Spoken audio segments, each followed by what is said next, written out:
Why do people say Baron Zemo is one of Marvel's most successful villains? In a world full of superheroes, Zemo managed to outsmart the entire Avengers using nothing but his brain. He also pulled off something no villain before Thanos ever could. He broke the Avengers apart. And he did all of this for one reason: to get justice for his family. So what's his story? Let's start from the beginning. Zemo was a baron from Sokovia, and he had spent years leading a team of mercenaries, smart and capable in every way. Even though he had power and status, he kept his family living outside the city, afraid they'd be hurt by superpowered chaos. But fate played a cruel joke on him. In Avengers, Age of Ultron, Iron Man and Thor destroyed Sokovia. The falling debris killed people all around the area. By the time Zemo got there, his father, wife and son were all gone. And the Avengers, they just went home. The worst part is, this crisis wasn't caused by aliens, it was caused by the Avengers themselves, and then they saved the day. They walked away as heroes, but Zemo's family? Who cared? That's when Zemo began his path of revenge. Beating them head-on was impossible. If you want to destroy an empire, the best way is to make it collapse from within.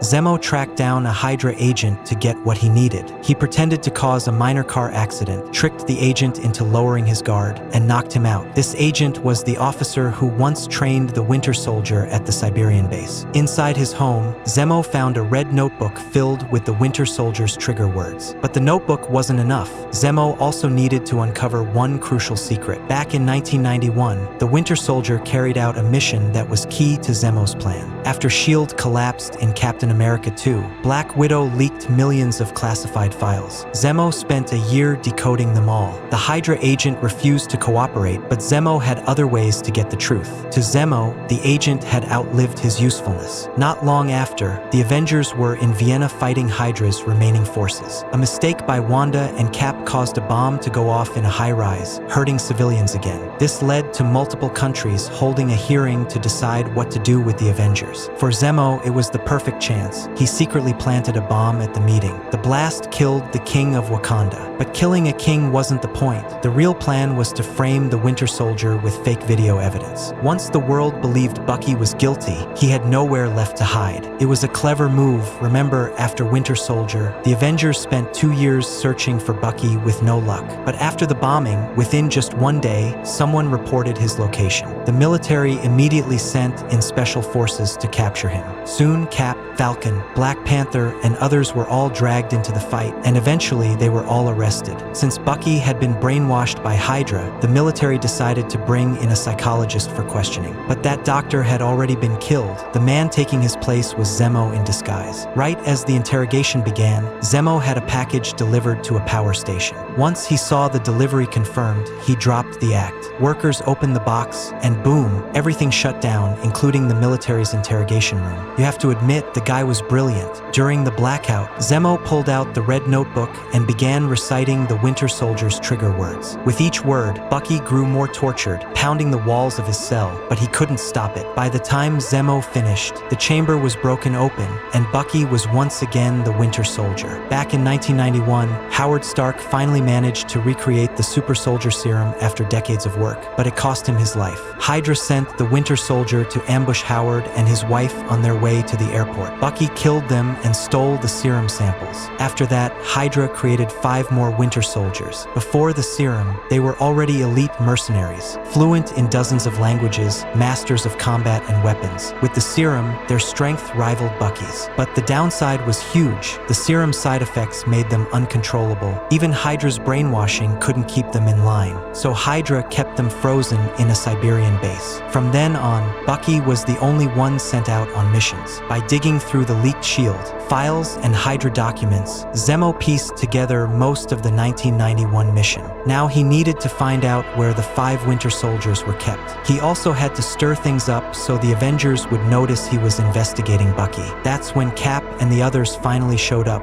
realizing Zemo was in disguise. Cap demanded to know his true motive, and Zemo simply replied with one line: to destroy an empire. The Winter Soldier attacked, landing a combo that knocked Cap down an elevator shaft. While the Avengers were tangled up with Bucky, Zemo slipped away. Before heading to the Siberian base, Zemo stopped at the airport to listen to his wife's last voicemail. At the same time, he saw the news reporting that both Cap and Bucky had gone missing. That told him Bucky was already under Cap's control. When asking Bucky about the mission, mission, Zemo hid his real goal. He only asked for the exact location of the Siberian base and dropped that chilling line about destroying an empire. This misled both Cap and Bucky. Cap assumed Zemo's plan was to wake up the 5 Winter Soldiers. After all, with their skills, assassinating world leaders wouldn't be hard. But what they didn't expect was that once Zemo reached the base, he killed all 5 while they were still frozen. Meanwhile, Cap gathered his team to head for Siberia, but Iron Man showed up with backup to stop them. Because of the Sokovia Accords, Tony didn't trust Cap's story about the 5 Winter Soldiers, so the two sides clashed, and the cracks within the Avengers grew even deeper. In the end, only Cap and Bucky made it to the base. Since Bucky was the only one who knew the location,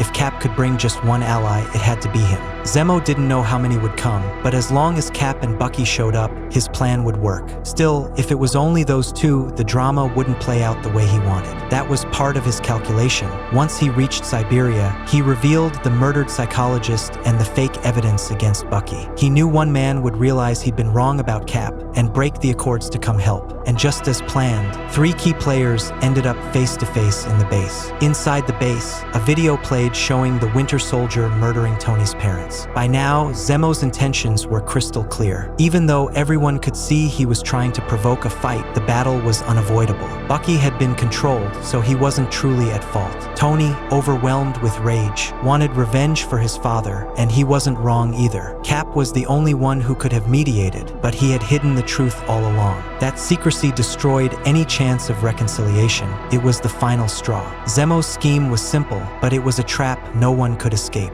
His plan worked. Sitting alone in the snow, Zemo finally felt a strange sense of relief. He listened to his wife's voicemail one last time, ready to join his family. But then, someone appeared behind him, the Wakandan prince, Black Panther. T'Challa had followed Tony there and witnessed everything. Zemo apologized, saying he didn't mind if Black Panther took revenge. But after all he'd seen, T'Challa refused to let hatred consume him. He stopped Zemo from pulling the trigger, choosing instead to bring him to justice. So Zemo was imprisoned. The Avengers hadn't lost anyone in the Civil War, but they were deeply scarred. This fracture was something no villain before Thanos had ever achieved, and it shaped the outcome of Infinity War.